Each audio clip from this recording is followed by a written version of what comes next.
அன்பிற்குரிய தேவ பிள்ளைகளே, இந்த கிருபையின் வார்த்தையினால் கர்த்தர் உங்களை நிரப்புவாராக.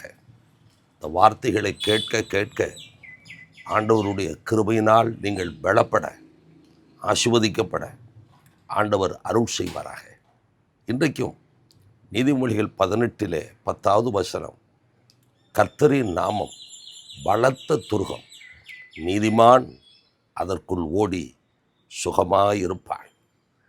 கர்த்தருடைய நாமம், பிரியமானவர்களே, நாமம் என்று சொன்னாலே முத்திரை, சீல். நாமம் என்று சொன்னால் வல்லமை, பவர். நாமம் என்று சொன்னால் அதிகாரம், அத்தாரிட்டி. நாமம் என்று சொன்னால் மகிமை, க்ளோரி. இப்படி பல அர்த்தங்கள் கொண்ட ஒரு சொல்தான் நாமம்.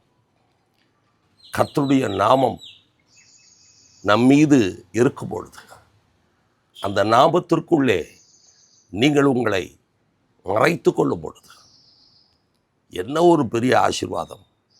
நீங்கள் இந்த உலகத்திலே, கொடிய உலகத்திலே சுகித்திருப்பீர்கள், சுகமாயிருப்பீர்கள், நன்றாயிருப்பீர்கள், ஆசீர்வாதமாயிருப்பீர்கள்.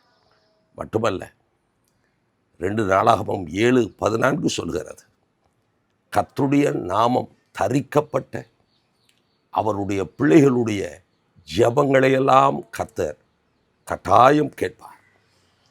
வசனம் சொல்லுகிறது, என் நாமம் தரிக்கப்பட்ட என் ஜனங்கள் என்று சொல்லப்பட்டிருக்கிறது.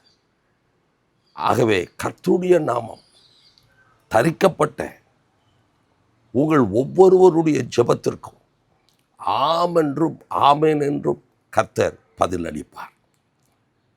1 சாமுவேல் 17:45 சொல்கிறது, கோலியாத் என்கிற அரக்கனை ஜெயிக்க தாவீது பயன்படுத்தின ஒரு நாமம் கர்த்தருடைய நாமம். தாவீது சொல்லுகிறார், நீ பட்டயங்களோடு ஈட்டியோடு நீ வருகிறாய், நானோ நீ நிந்தித்து கொண்டிருக்கிற இஸ்ரவேலின் தேவனாகிய கர்த்தருடைய நாமத்திலே நான் வருகிறேன். எனவே கர்த்தருடைய நாமம் தரிக்கப்பட்ட நீங்கள் ஒவ்வொருவரும் ஜெயித்து கொண்டே இருப்பீர்கள், வெற்றி வாகை சூடுவீர்கள், உங்களுக்கு தோல்வியே இல்லை.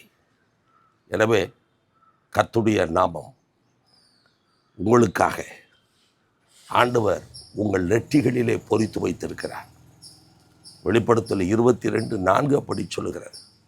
எனவே கிறிஸ்துவின் நாமம் பொறிக்கப்பட்ட, தரிப்பிக்கப்பட்ட நீங்கள் ஒவ்வொருவரும் ஜெயித்து கொண்டே இருப்பீர்கள், ஆசீர்வாதமாக இருப்பீர்கள். கர்த்தருடைய நாமத்தினாலே கர்த்தர் உங்களை ஆசீர்வதிப்பாராக. ஆமென்.